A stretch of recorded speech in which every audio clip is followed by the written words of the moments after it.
all economists agree on, from Milton Friedman to Paul Krugman. In fact, here's an Economist article from the year 2000 where Krugman talks specifically about rent control.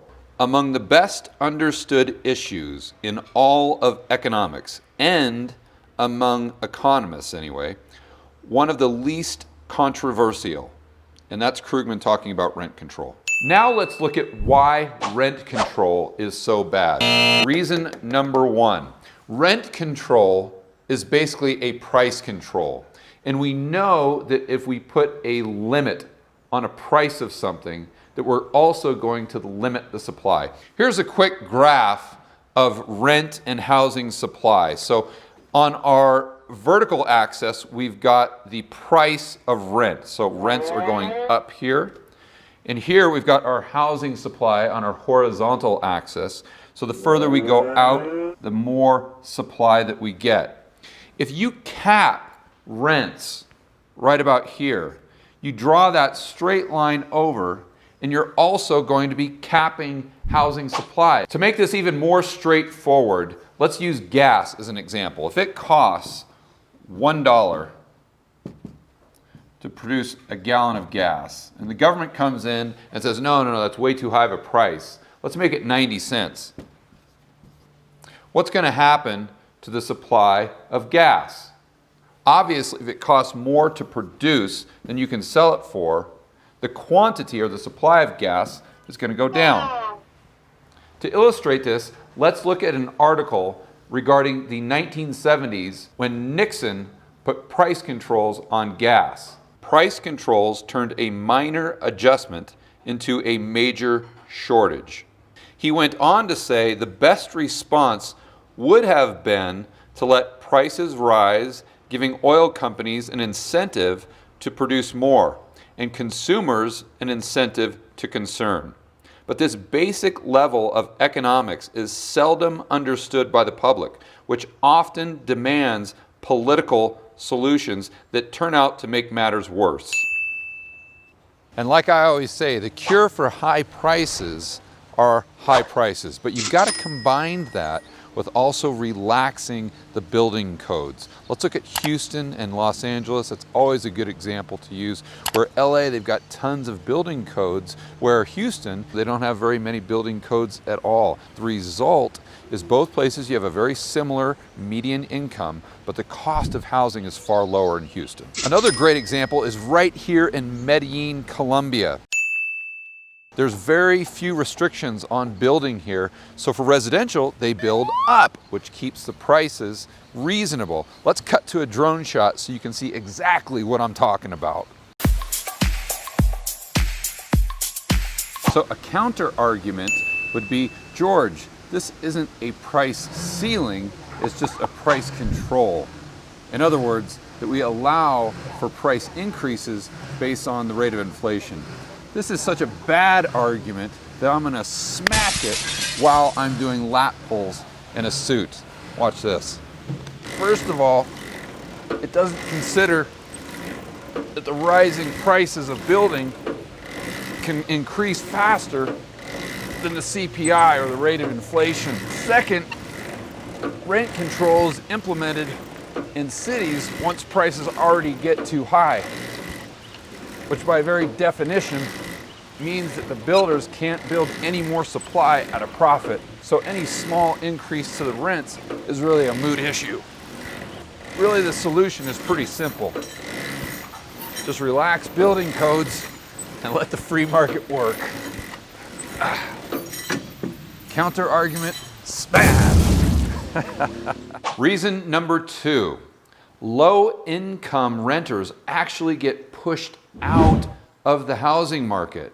Let's think about this. If you're a landlord, you want the best renter possible, meaning the person with the best credit score, the person that's most capable of actually paying rent. So if you have a line of people just waiting to rent your property, you're going to go with the person that has the 750 credit score. You're going to go with the person that's earning $100,000 a year. And that person that's struggling to get by, the person that actually needs the lower priced rent they're going to get completely pushed to the side. So regardless of the intentions of rent control, what it actually becomes, like this article points out, is it turns into welfare for the rich.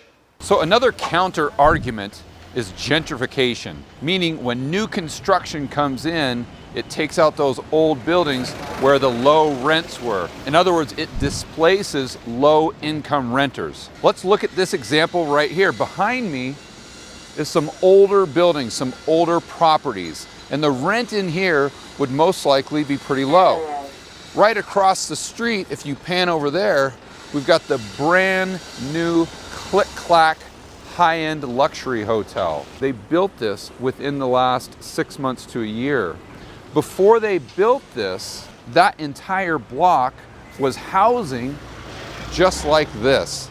So there were tons of people, maybe older people and low-income people, that got displaced from the developer buying that property, demoing all the housing, and putting up this super fancy hotel. The problem with that type of thinking is they're looking at things through a vacuum. What I mean by that is they're not considering a cost-benefit analysis. They're only looking at the cost of displacing low-income renters, and they're not looking at the benefit to all the other low-income people out there, mainly workers, that are able to improve their lot in life by being able to work on this project and in this project once it's done.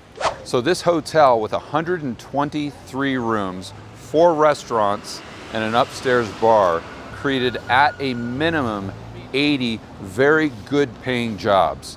The city is also going to get a huge boost to the property taxes that they're generating and the sales taxes from something like this hotel going in. So although it is unfortunate that people do get displaced, when you look at it in the aggregate total, on net balance, it's far better for society. The difference in thinking is one group is looking at a pie as a fixed sum, meaning there's only this much to go around.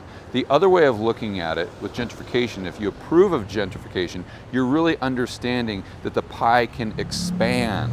And the bigger that pie becomes, the better it is for not only the high end, but the middle class and the low income as well. Ask him where he was working before this. ¿Dónde trabajabas antes? Trabajo en confecciones en Bello. Bello is a pretty high crime area, isn't it? Sí, sí. Is your job here better than the job that you had in Bello? Me pagan mejor aquí que en Bello. Are most of the workers that are working here or in the hotel doing so because they're making more money? Sí, sí, sí. Vienen de otras, digamos, zonas de Medellín para acá porque, por supuesto, aquí en lo que es poblado por Provenza, el ingreso es mejor. Reason number 3, higher rents. And you may say to yourself, well, George, that seems really counterintuitive. But let me explain. I've got a lot of rental properties right now in Kansas City.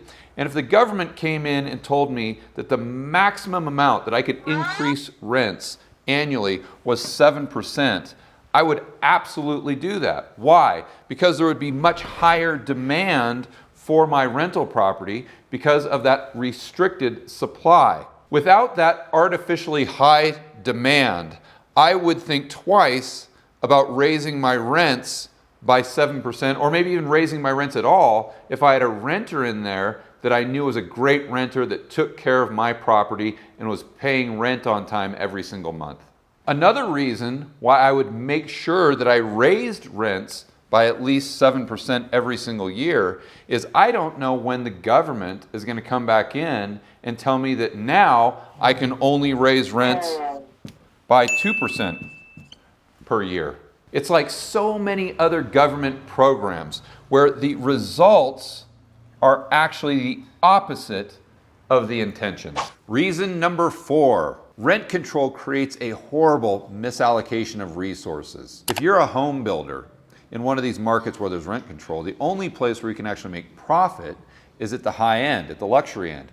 So it diverts all of those resources from building low-income housing, all of the manpower, labor, materials, and it diverts it into creating an oversupply of luxury housing. According to this New York Times article, if you look at all of the luxury apartments built from 2013 to today, 25% of those apartments are still on the market. So you have this massive oversupply on the luxury end, and you have a massive undersupply on the lower end. That is a misallocation of resources resulting specifically from rent control. And to talk about this a little bit further, here's economist Thomas Sowell. Of course, luxury housing and ordinary housing use much of the same labor, the same materials. And so therefore, all the materials that would otherwise have gone into making ordinary housing goes into building luxury housing. Reason number 5, the moment you've all been waiting for. Let's cut to that hidden camera footage of an actual renter talking to their landlord. Landlord, you need to come over to my apartment right away. My hot water heater is broken. I'm not going anywhere and I'm not fixing anything. Why not? Because it's a rent control apartment. But don't you care about me as a renter? No, I got 100 people waiting for that apartment. Oh, man. Wait, Thomas, is he in frame? Oh, dude, that ruins the shot. Now you can't tell it's a hidden camera. All right, so obviously that wasn't actual footage, but I wanted to play around with it a little bit just to drive home the point of reason number 5. Rent control results in a deterioration of property on a smaller level, but on a bigger level, it destroys a city. We'll see you on the next video.